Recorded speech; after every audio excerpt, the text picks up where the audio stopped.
Hello សួស្តីអ្នកទាំងអស់គ្នាឃើញក្បាលវីដេអូដំបូងហ្នឹងគឺមានការញ៉ាំប្រហុកឆៅជាមួយនឹងបន្លែស្រស់ៗហើយនេះគឺគេចាប់ផ្ដើមការធ្វើដំបូងគឺប្រហុកមានប្រហុកឆៅមកដែលប្រហុកនេះគឺធ្វើដោយខ្លួនឯងផ្ទាល់ដូចវាប្រហែលជាបរិមាណល្មមដែលយើងធ្វើប្រហុកឆៅជាមួយនឹងក្រសាំងដាក់ប្រហុកទៅតបមកយើងចិញ្ច្រាំប្រហុកហ្នឹងឲ្យមាត់ច្រាំទៅច្រាំធ្វើមិនក៏ច្រាំទៅច្រាំឲ្យវាមាត់បន្ទាប់ពីវាមាត់ហើយគឺយើងបានថែមម្ទេសជាម្ទេសនេះខ្ញុំចូលចិត្តម្ទេសខ្លាំងជាខ្ញុំដាក់រៀងច្រើនបន្តិចខ្ញុំដាក់ម្ទេសវិញបន្ថែមពណ៌គឺដាក់ច្រើនមែនទែនបន្ទាប់ពីថែមម្ទេសចិញ្ច្រាំម្ទេសវិញនេះហើយចង់បញ្ជាក់បន្តិចតកតងជាមួយនឹងម្ទេសនេះខ្ញុំទិញមកពីផ្សារទេដោយសារតែខែនេះវាពិបាករកម្ទេសណាហើយខ្ញុំចូលចិត្តផងខ្ញុំទិញទាំងម្ទេសវែងហើយនឹងទិញម្ទេសអាចសាច់នេះម្ទេសអាចសាច់ខ្ញុំដាក់ថែមទៀតហើយខ្ញុំធ្វើមកឲ្យប្រហុកកសាំងរបស់ខ្ញុំហ្នឹងគឺវាហឹលខ្ញុំដាក់ឲ្យខ្ញុំច្រាំវាចូលគ្នាឲ្យមាត់មិនមាត់ខ្លាំងអីទេគាត់ថាមាត់មកល្មមដែលយើងចូលចិត្តញ៉ាំប៉ុណ្ណាគឺយើងចិញ្ច្រាំប៉ុណ្្នឹងទៅតកតងមួយម្ទេសប៉ុន្តែប្រហុកគឺត្រូវតែមាត់នេះតាមមកខ្ញុំដាក់ខ្ទឹមស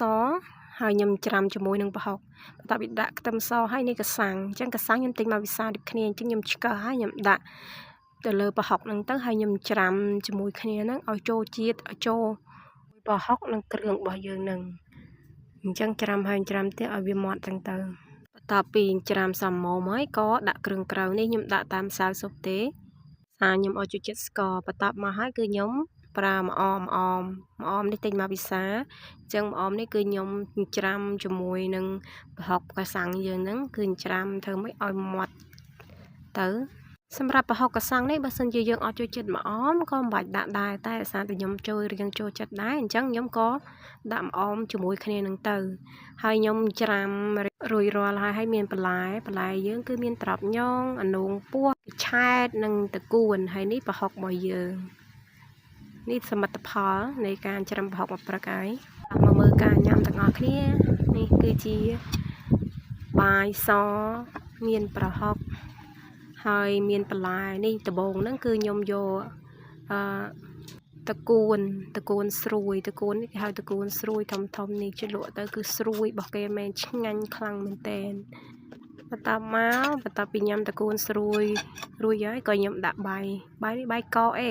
អញ្ចឹងប្រហុកឆៅនេះត្រូវជាមួយនឹងបាយកកតមកនេះគេហៅនងពោះនេះពេលញ៉ាំទៅគឺផ្អែមមែនតើដាក់មួយម៉ាត់ទៅស្រួយដូចគ្នាស្រួយហើយមានអារម្មណ៍ថាផ្អែមអានោះនឹងឆ្ងាញ់ស្រៀងដូចចសក់មិនទេរសជាតិវាហើយដាក់បាយកកមួយម៉ាត់ទៀតឆ្ងាញ់ខ្លាំងមែនទែននិយាយរួមប្រហុក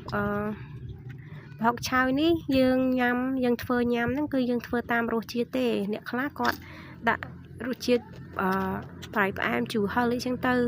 បើខ្ញុំវិញខ្ញុំអត់ចូលចិត្តផ្អែមទេសម្រាប់មុខម្ហូបភាគច្រើនគឺខ្ញុំអត់ញ៉ាំផ្អែមទេខ្ញុំអត់ដែរដាក់ស្ករមិនងាយដាក់ស្ករទេលើកលែងតែម្ហូបណាដែលចាំបាច់បំផុតដែលត្រូវប្រើស្ករមកខ្ញុំដាក់ស្ករ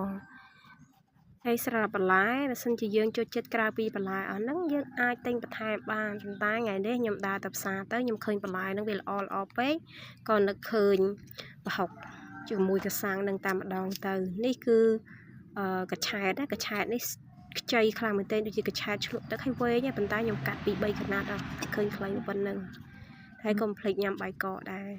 តែប៉ិតបើយើងញ៉ាំមួយបាយក្តៅក៏អត់អីដែរសាច់ជាយើងទេយើងចូលចិត្តបែបណាគឺយើងញ៉ាំបែបហ្នឹងទៅអញ្ចឹងសម្រាប់វីដេអូនេះគឺមានតែប៉ុណ្្នឹងដែរអរគុណច្រើនបាយ